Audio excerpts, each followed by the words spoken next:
Episode 3 కట్టే కాలని శాపం. చావు భయంతో భయపడి పారిపోతూ ఒంట్లో ఓపిక నశించి స్తంభాన్ని పట్టుకుని ఆగిన సాగర్ భుజంపై చేయి పడ్డంతో అతని పై ప్రాణాలు పైకే పోయాయి. చచ్చాను బాబోయ్ అంటూ గావుకేక పెట్టాడు. ఇప్పుడే కదరా వచ్చావు, అప్పుడే చచ్చావంటావు ఏంట్రా బండోడా? భయంతో అరుస్తున్న సాగర్ని అడిగాడు ప్రభాస్. ప్రభాస్ మాటలు విన్న సాగర్ ఇంకా ఈ లోకంలోకి రాలేదు. అతనికి ఇందాకటి దెయ్యం మొహం పదే పదే గుర్తొచ్చి ఆయాసంతో ఎక్కిళ్ళొస్తున్నాయి. రైల్వే స్టేషన్కు ఒంటరిగా బయలుదేరిన ప్రభాస్కి తోడుగా భీమన్నతో పాటు రఘు, తేజ, తనూజలు అక్కడికొచ్చారు. ఏమైందిరా, ఎందుకలా భయపడుతున్నావు అని సాగర్ని ప్రశ్నించాడు ప్రభాస్. అదే అదే అక్కడ ఒక దెయ్యం బొమ్మ నన్ను పట్టుకొని నిన్ను అడిగి అంటూ ముక్కలు ముక్కలుగా చెప్పాడు సాగర్. రఘుకి అప్పటికే టెన్షన్ స్టార్ట్ అయింది. దెయ్యమేంట్రా, రాత్రి డబ్బులు కక్కుర్తుపడి నాటుసారా తాగావా, పిచ్చి మాటలు మాట్లాడుతున్నావు అన్నాడు ప్రభాస్. నేను నిజమే చెప్తున్నాను రా, కావాలంటే అది నా దగ్గర 1000 దొబ్బేసి ఒక బొమ్మ ఇచ్చింది, ఇంకా నన్ను చంపాలను కూడా చూసింది, ఇదిగో చూడు అంటూ బొమ్మ చూపించబోయాడు సాగర్. కానీ అతని చేతిలో ఇప్పుడు ఏ బొమ్మ లేదు. రేయ్, అర్ధరాత్రి రైల్వే స్టేషన్ లో ఇక్కడ కనీసం దోమలు కూడా లేవు, నీకు బొమ్మలెవడిచ్చాడ్రా అని ఒక పక్క ప్రభాస్ ప్రశ్నిస్తున్నా సాగర్ అటు ఇటు పిచ్చి చూపులు చూస్తూ ఉండిపోయాడు. పక్క వీడెక్కడో గుడుంబా తాగేసి వచ్చుంటాడు, మైండ్ మొత్తం ఖరాబ్ అయిపోయింది మనసులో అనుకున్నాడు ప్రభాస్.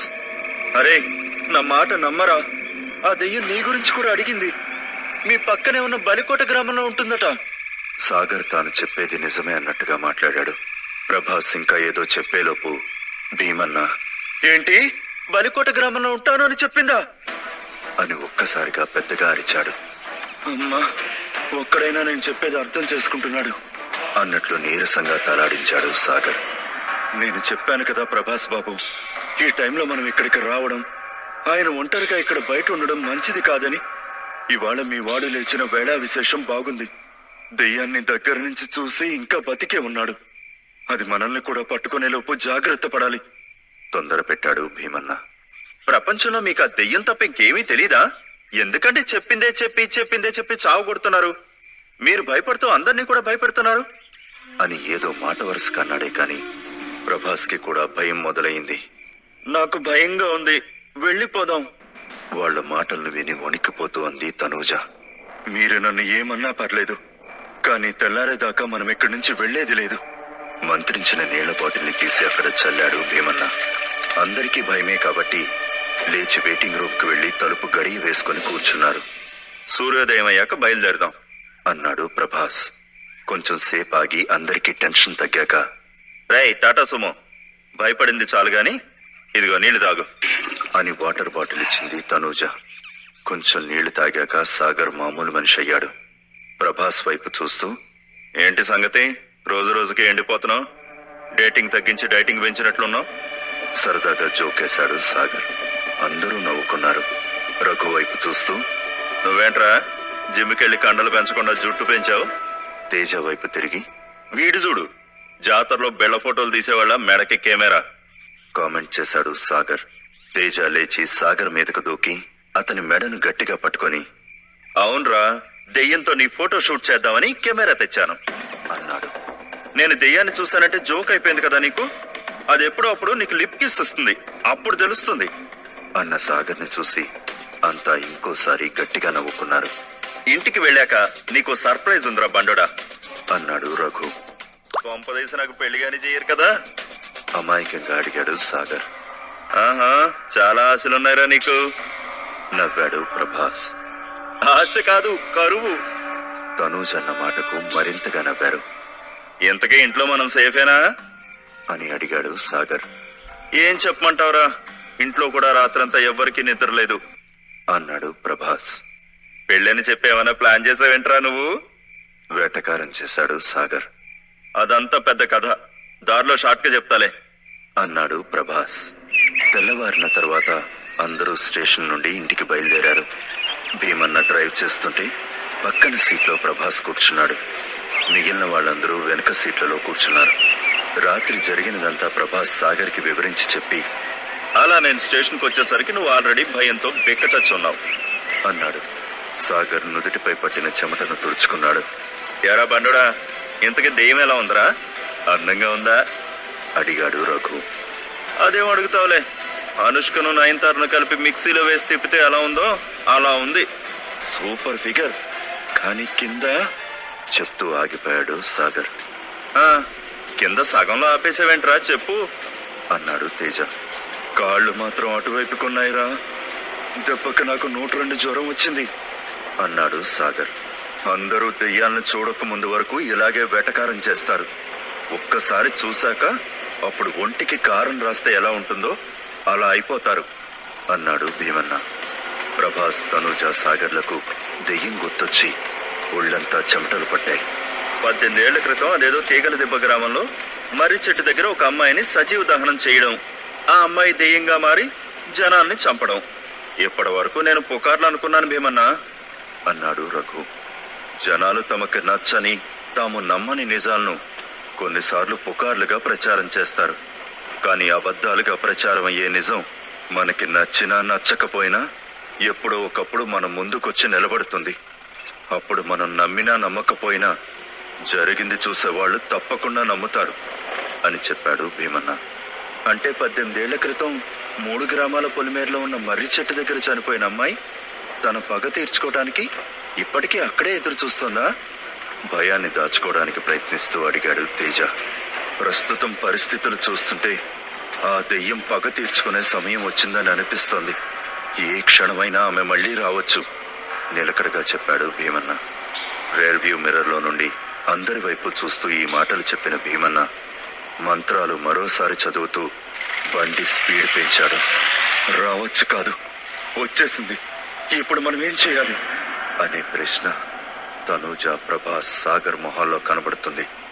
శృంగవరపు కోట వైపుగా దట్టమైన అడవిదారిలో కారు వేగంగా వెళ్తోంది. ఉదయిస్తున్న సూర్యుడిని చూసి ఒక్కసారిగా భీమన్న మొహం వెలిగిపోయింది. సూర్యుడిని అలాగే చూస్తూ కారు మిర్రర్ కిందకి దించాడు. ఒక్కసారిగా తెల్లవారుజామునొచ్చే ఆ గాలి సూర్యుడి నులువెచ్చటి కిరణాలతో కలిసి హాయిగా అనిపించింది అందరికీ. డి విటమిన్ టన్నులుగా వస్తుందిరా, ఎంజాయ్ చేయండి, అసలు ఇప్పుడు అందరికీ అవసరం కూడా అన్నాడు సాగర్. శివయ్య, గండాన్ని దాటించావు అనుకున్నాడు భీమన్న. ఇదంతా చూస్తున్న తేజాయికు ఉండబట్టలేక, బాబాయ్ అమావాస్య అయిపోయింది, అసలు ఆ దెయ్యం ఏంటి, ఆ ఊరేదో అన్నావు అడిగాడు. తీగల దెబ్బ మధ్యలో దూరాడు రఘు. ఇవన్నీ బానే గుర్తుంటాయి నీకు, అసలేం జరిగింది కొంచెం వివరంగా చెప్పవా అని అడిగాడు తేజ. ఎందుకురా దెయ్యాలంటే అంత ఇంట్రెస్ట్ నీకు?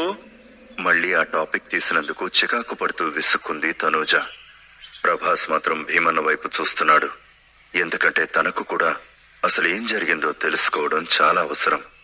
ఈ స్టోరీ ఏంటో తెలుసుకొని మా ఛానల్ కిచ్చి మంచి ఐటెం చేసిస్తా, దెబ్బకి టీఆర్పీ షేక్ అయిపోవాలి అన్నాడు తేజ.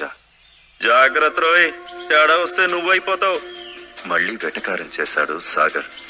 నేను చెప్పేది కథ కాదు బాబు, నిజం. మళ్ళీ ఇంకోసారి ఎవ్వరికీ జరగకూడని అన్యాయం. 18 ఏళ్ల క్రితం తీగల దిబ్బ, ఎర్ర గోపురం, బలికోట 3 గ్రామాల సర్పంచులు కలిసి అత్యంత కిరాతకంగా బలికోట గ్రామానికి చెందిన ఒక అమ్మాయిని అత్యాచారం చేసి చిత్రహింసలు పెట్టి చివరికి సజీవ దహనం చేశారు. అసలు అలా ఎందుకు చేశారో కారణం ఆ ముగ్గురికి తప్ప ఎవరికీ తెలీదు అని ఆపాడు భీమన్న. తప్పేదైనా చేస్తే తిడతారు, మహా అయితే కొడతారు, కానీ ఒక ఆడపిల్లను మరీ అలా చేయడమా? బాధతో అంది తనూజ. జరిగిన దారుణాన్ని తలుచుకుంటూ, వాళ్ళు చేసింది తప్పు కాదు, పాపం కాదు ఘోరం. అందుకేనేమో ఆ అమ్మాయి చనిపోయిన తర్వాత ఆత్మగా మారి పగ తీర్చుకోవడం మొదలు పెట్టింది. తనకు అన్యాయం చేసిన వాళ్లను ఒకరి తర్వాత ఒకరిని అంతే దారుణంగా చంపుతోంది అన్నాడు భీమన్న. ఏది ఆ జగన్ అనే అతన్ని పొలంలో కాల్చి చంపినట్టేనా? రాత్రి భీమన్న చెప్పింది గుర్తు చేసుకుంటూ అడిగాడు రఘు. అవును, ఆమె పగకు బలయ్యింది మొదట వాడే అని బదులిచ్చాడు భీమన్న. అసలు అతను ఎవరు, అతనికి దీనికి సంబంధమేంటి అని అడిగాడు తేజ. కార్ డ్రైవ్ చేస్తూనే చెప్పడం మొదలెట్టాడు భీమన్న. జగన్ ఎవరంటే బలికోట గ్రామం సర్పంచ్ ఫణీంద్ర భూపతికి నమ్మిన బంటు. సర్పంచ్ చేతిలో కత్తి. చుట్టుపక్కల ఊళ్ళలో జగన్ అంటే అప్పట్లో జనాలకు హడల్. అలాంటి జగన్ని తన పొలంలోనే కాల్చి బూడిదయ్యేలా చేసింది ఆ దెయ్యం. ఆ రోజు అతని ఆర్తనాదాలు పక్కనున్న మిగతా 2 ఊళ్ల దాకా వినపడ్డాయని చెప్తారు అన్నాడు. ప్రభాస్తో పాటు మిగిలిన వాళ్ళంతా రెప్ప కూడా వెయ్యకుండా వింటున్నారు. జగన్ తరువాత నేరుగా ఆ బలికోట సర్పంచ్ ఫణీంద్ర భూపతి ఒకరోజు తెల్లారేసరికి తన బంగ్లాకి కొద్ది దూరంలో ఉన్న చెరువులో శవమై దొరికాడు చెప్పాడు భీమన్న కారుని మలుపు తిప్పుతూ. పొరపాటున పడుంటాడు, ఈతరాక చచ్చుంటాడు తేలిగ్గా అన్నాడు ప్రభాస్. భీమన్న నవ్వి, ఫణీంద్ర గజ ఈతగాడు. వరదొచ్చిన రోజుల్లో కూడా ఆయన చెరువులో ఈత కొట్టేవాడు అని చెప్పాడు. ఆ మాట విన్న తరువాత ప్రభాస్ మళ్లీ మాట్లాడలేదు. సర్పంచ్ శవం తేలిన చెరువు గట్టు మీద ఉన్న మర్రి చెట్టు కాండం మీద రక్తంతో సాధు సాధు సాధు అని 3 సార్లు రాసి ఉంది అంటూ ఏదో ట్రాన్స్ లో ఉన్నవాళ్ల పలికాడు భీమన్న. సాధు అంటే అర్థమేంటి బాబాయ్ అని అడిగాడు తేజ. సాధు అనేది పాళీ భాషలో వాడే ఒక పదం. 3 సార్లు సాధు అని రాసిందంటే దాని అర్థం చేశావు, చేస్తా, అనుభవిస్తావు అని అర్థం బదులిచ్చాడు భీమన్న.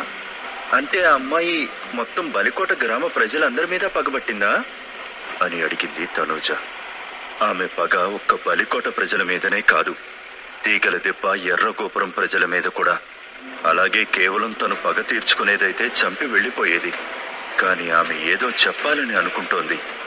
అలాగే ఏదో తెలుసుకోవాలని కూడా బలంగా కోరుకుంటోంది.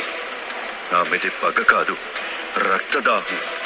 అందుకే 3 గ్రామాల ప్రజలందరికీ ఆమె శాపం తగిలింది అని అన్నాడు భీమన్న. ఎలాంటి శాపం బాబాయ్ అది వెంటనే అడిగేశాడు సాగర్. కట్టె కాలని శాపం అన్నాడు భీమన్న. ఆ మాట ప్రకృతి అంతా ప్రతిధ్వనించింది.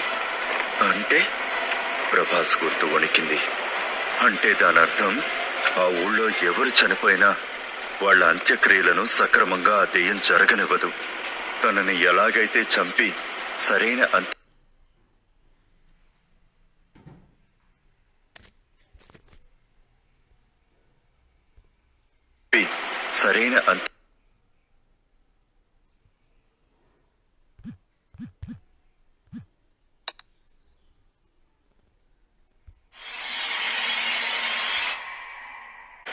వాళ్ల అంత్యక్రియలను సక్రమంగా ఆ దెయ్యం జరగనివ్వదు.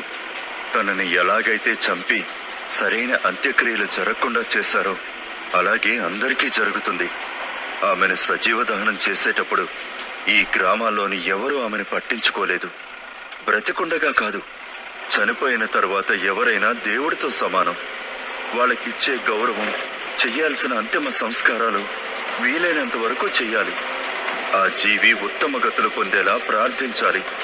తన చావును వేడుకగా చూసి చనిపోయిన తర్వాత కనీసం తనను గ్రామ ప్రజలు పట్టించుకోలేదని, ఇకపై అక్కడ ఎవరికి అంత్యక్రియలు జరగకుండా ఏదో ఒక రూపంలో ఆటంకాలొచ్చేలా అమ్మాయి శపించింది అని చెప్పాడు భీమన్న. భీమన్న చెప్పింది విన్నాక జరిగిన దారుణమేంటో అందరికీ అర్థమైంది.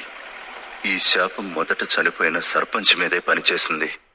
ఆ రోజు ఫణీంద్ర భూపతి పోయిన రోజు శ్మశానంలో ఊరంతా ఉన్నారు. అప్పుడు మిట్ట మధ్యాహ్నం ఎర్రటి ఎండ కాస్తోంది. జనాలంతా పోయిన ఆయన గురించి రకరకాలుగా గుసగుసలాడుతున్నారు. కొంతమంది ఆయన మనుషులు పెద్దగా ఏడుస్తున్నారు. కర్మకాండలు చేయడానికి పురోహితులొచ్చారు. కార్యక్రమం ప్రారంభించారు. శవాన్ని చితి మీద పెట్టారు. కట్టెలు పేర్చారు. పోయిన మనిషి ఉన్నోడు కాబట్టి అడవి నుండి చందనం, గంధం చెక్కలు కొట్టి తెచ్చారు.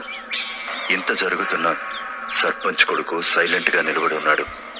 కనీసం పోయిన తండ్రిని ఆఖరి చూపు కూడా చూడడం లేదు. అప్పుడే పంతులు సర్పంచ్ కొడుకుతో, ఇదిగో నాయనా, ఈ కుండ పట్టుకుని 3 సార్లు ఆయన చుట్టూ ప్రదక్షిణ చేసిరా అని చెప్పాడు. అబ్బాయి అసలు ఆ మాట విననట్టే ఉన్నాడు. తండ్రి పోయిన బాధలో ఉన్నాడేమో అనుకుని ఆ తంతు వేరే వాళ్లతో కానిచ్చి కాగడాకి నిప్పంటించి, ఇదిగో బాబు, ఊర్ధ్వముఖంగా చూస్తూ మీ నాన్నకి తలకొరువు పెట్టు అని చెప్పాడు. ఆ పిల్లాడు బొమ్మలాగా అలా నిలబడ్డాడే తప్ప తల పైకి ఎత్తి చూడలేదు. అప్పటికి 4 సార్లు చెప్పి విసిగిపోయి మిగిలిన కార్యక్రమం కానిస్తూ నిప్పు అంటించిన కట్టెను బలవంతంగా సర్పంచ్ కొడుకు చేతిలో పెట్టి పక్కకు వెళ్ళాడు పంతులు. సర్పంచ్ కొడుకు కోపంగా పంతులు వైపు, చనిపోయిన సర్పంచ్ వైపు చూసి అలాగే నిలబడ్డాడు.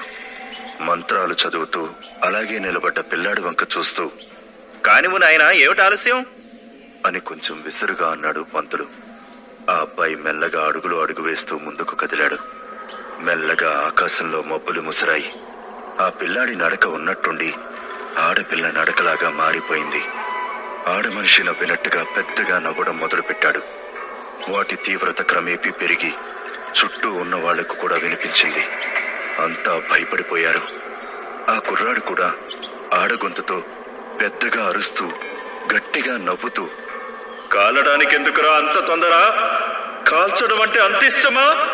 కాల్చారు కదరా, ఇక ఇక్కడ ఎవడి కట్టే కాలదు, కానీ అందరూ చస్తారు అంటూ పిచ్చిగా అరుస్తూ చెప్పాడు. సర్పంచ్ కొడుకుని ప్రేతాత్మ ఆవహించిందని అర్థమై ఆ మాటలు విని భయంతో అందరూ అక్కడ నుండి పరుగులు పెడుతూ పారిపోయారు. ఎవరిని వదలనరా, అందరినీ చంపేస్తా వెర్రిగా నవ్వింది. చూస్తూనే అక్కడ ఆకాశంలో ఉరుములు మెరుపులు మొదలయ్యాయి. పొరపాటును కూడా ఎవరిని వదలను, అంతా చస్తారు. సాధు సాధు సాధు